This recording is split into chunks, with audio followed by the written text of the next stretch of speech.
بسم اللہ الرحمن الرحیم۔ حضرت عمر رضی اللہ عنہ کا شمار صحابہ کرام میں ہوتا ہے اور وہ دوسرے خلیفہ راشدین تھے۔ یہاں ان کی زندگی کی ایک مشہور کہانی پیش کی جا رہی ہے، عدل و انصاف کا نمونہ۔ حضرت عمر بن خطاب رضی اللہ عنہ کے دور خلافت میں ایک دن ایک آدمی ان کے پاس آیا اور شکایت کی کہ ایک امیر شخص نے اس کی زمین چھین لی ہے۔ حضرت عمر رضی اللہ عنہ نے اس شخص کی بات سنی اور اس کی شکایت کو سنجیدگی سے لیا۔ انہوں نے فوراً اس امیر شخص کو بلایا اور اس سے وضاحت طلب کی۔ جب امیر شخص آیا، حضرت عمر رضی اللہ عنہ نے اس سے پوچھا کہ کیا اس نے واقعی اس آدمی کی زمین چھینی ہے؟ امیر شخص نے انکار کیا اور کہا کہ زمین اس کی اپنی ہے۔ حضرت عمر رضی اللہ عنہ نے دونوں طرف کے دلائل سنے اور پھر فیصلہ کیا کہ معاملے کی مکمل تحقیق کی جائے گی۔ تحقیقات کے بعد یہ ثابت ہوا کہ امیر شخص نے واقعی اس آدمی کی زمین ناحق چھینی تھی۔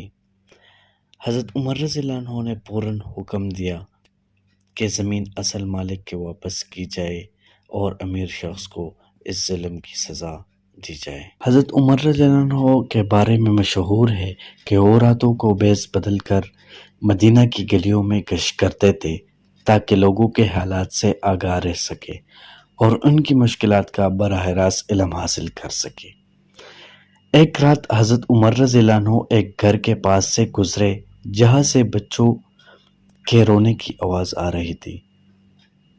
وہ دروازہ کھٹکھٹایا اور اندر جانے کی اجازت طلب کی۔ انہوں نے دیکھا کہ ایک عورت چولہے پر خالی برتن چڑھائے بیٹھی ہے اور بچے بھوک سے رو رہے ہیں۔ حضرت عمر رضی اللہ عنہ نے عورت سے پوچھا کہ یہ کیا ماجرا ہے؟ عورت نے کہا کہ بچے بھوک سے رو رہے ہیں اور وہ انہیں بہلانے کے لیے خالی برتن میں پانی ابال رہی ہے تاکہ وہ سو جائے۔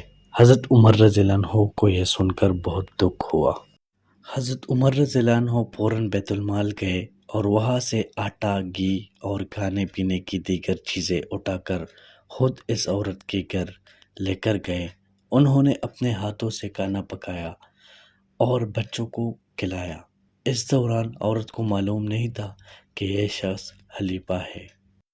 حضرت عمر بن خطاب رضی اللہ عنہ کی وفات 3 نومبر 644 کو ہوئی جب ایک ایرانی غلام ابولولو فیروز نے انہیں فجر کی نماز کے دوران حملہ کر کے زخمی کر دیا۔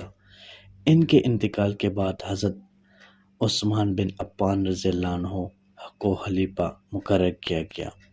حضرت عمر رضی اللہ عنہ کی زندگی اسلامی تاریخ میں عدل، انصاف اور خدمت اہل کی اعلیٰ مثالوں سے بھرپور ہے۔